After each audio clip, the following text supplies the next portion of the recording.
So far, my sample app displays the text of the flower name using a list activity. And now I'd like to retrieve photos from the web and display those as well. I'll show you where the photos are on the service's website. In this version of the project, I've added a constant named photos base URL. I'll select and copy that URL to the clipboard, and then I'll view that URL in a browser.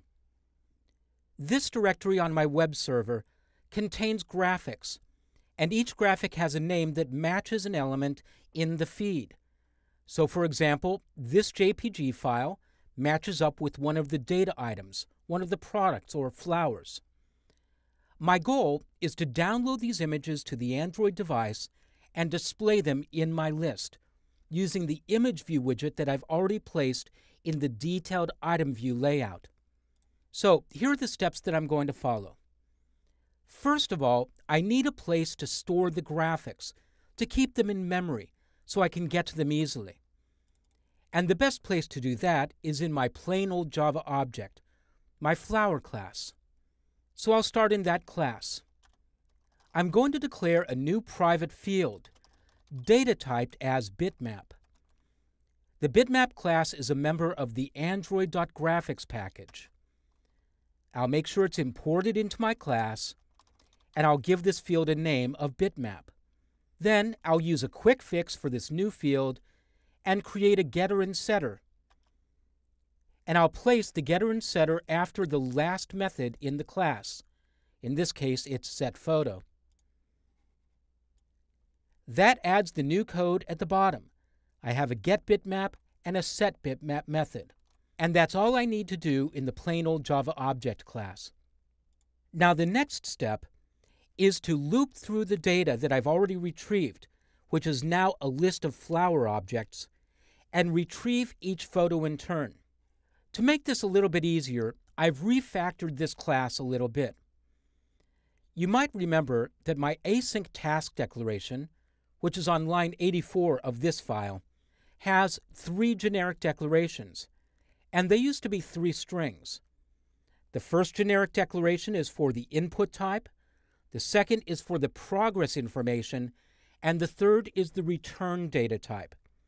And that's what I've changed.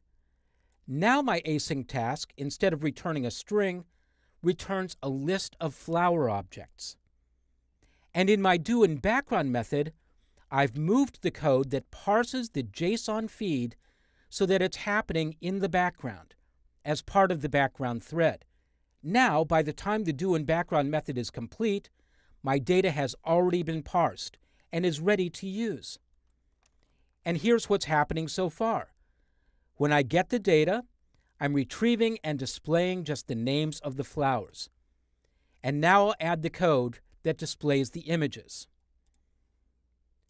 I'm going to add some code right here, after I've retrieved the feed and parsed it, but before I return the list of flowers.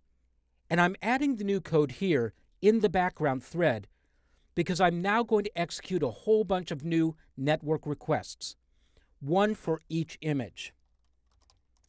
I'll use a for each code template, and I'm going to loop through the list of flowers. So I'll change the data type to flower, the name of the object I'm iterating on to flower, and the list that I'm looping through to flower list. Next, I'm going to request the photo for each flower. This might generate an exception, so I'll add a try-catch block. Here's the code within the try block. First, I need to construct the URL where the photo can be retrieved. Going back up to the top of the file, I have this constant that I declared, photos base URL. So I'll create a new string here within the try block that I'll name image URL.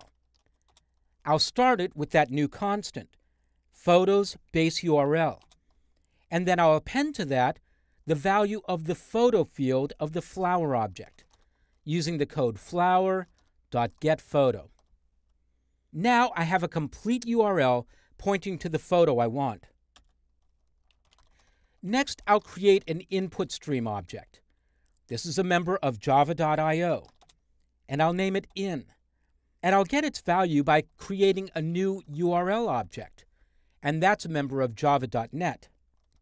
I'll pass in image URL, that's the location of the specific photo I want, and then from the URL object, I'll call a method called getContent.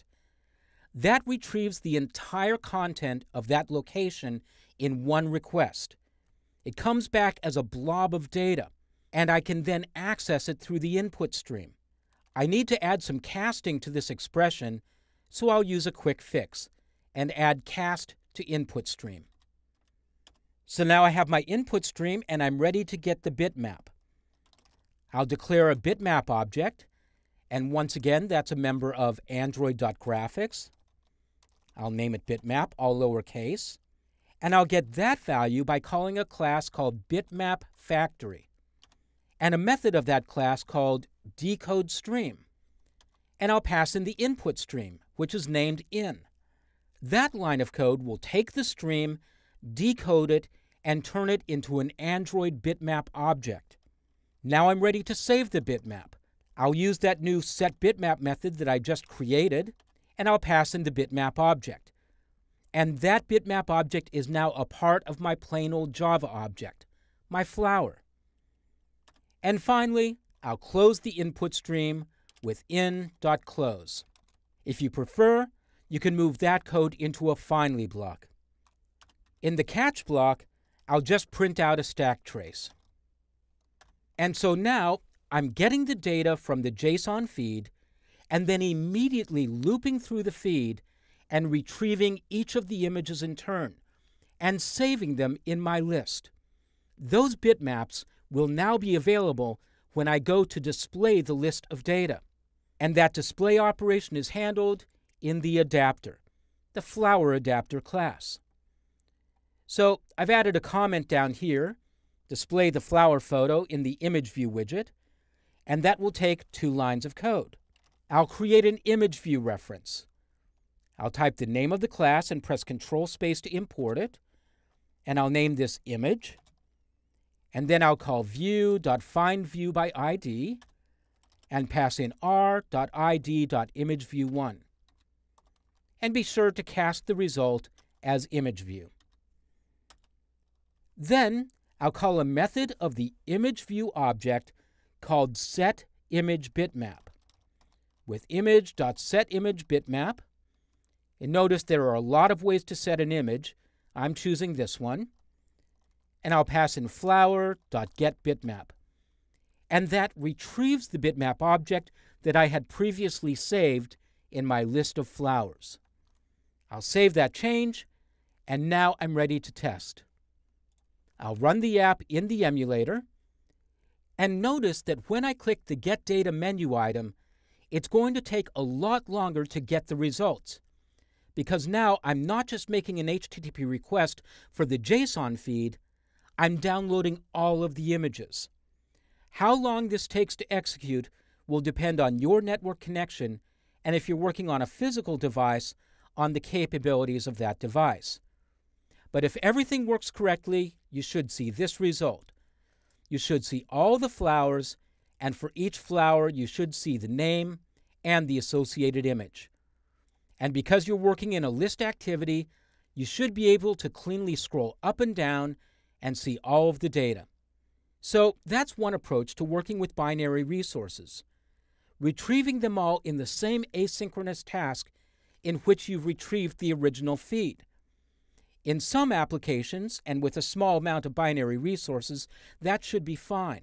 But for other apps, you might want to delay the acquisition of binary resources, such as images, to a later moment. And I'll show you a strategy for that in the next movie.